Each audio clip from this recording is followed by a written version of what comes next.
பார்க்கடலில் பள்ளி கொண்ட பரந்தாமனை பார்த்து தரிசித்து விட்டால் பிறவி பயன் பெறுமோ இந்த பிறப்பு? நித்திய சுகம் நிஜம் என்பது கண்ணனை காண்பதே. ஆன்மாவின் அலைவரிசையில் அகப்படுமோ அறம் தாங்கி நிற்கும் அரங்கனின் திருவுருவம்? கடவுளை காண்பதும் கர்மாவின் வினை தீர்வதும் எப்பொழுது? காமம், கர்ப்பம், கோபம், சுயநலம் எவன் இறைவழியில் இவற்றையெல்லாம் தீயிற்று கொளுத்துகிறானோ அவனே கோவிந்தனுக்கு பக்தனாவான். பக்தனின் பக்தியில் பரந்தாமன் கேட்பதையெல்லாம் கொடுப்பதற்கு தயங்குவதில்லை. அதனால்தான் ஆண்டாள் அரங்கனையே கேட்டாள்.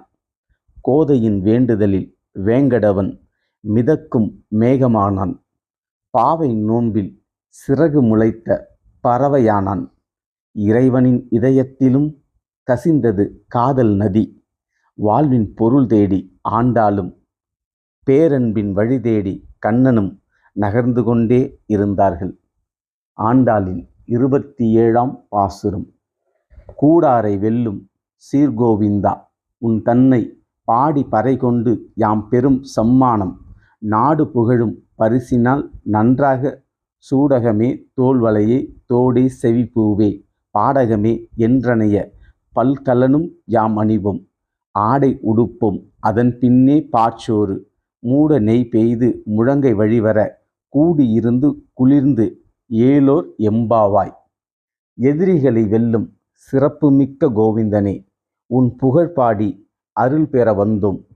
அருளோடு நாடு போற்றும் பொருட்செல்லுமும் தருவாயாக.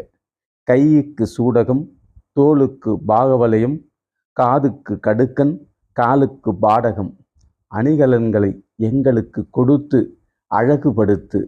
பின்பு புத்தாடை கொடுத்து எங்களை புதுப்பி. நாங்கள் விரதத்தை நிறைவு செய்ய உன்னுடன் கூட்டாக அமர்ந்து கையில் நெய் வழிய பால் சோறு உண்போம்.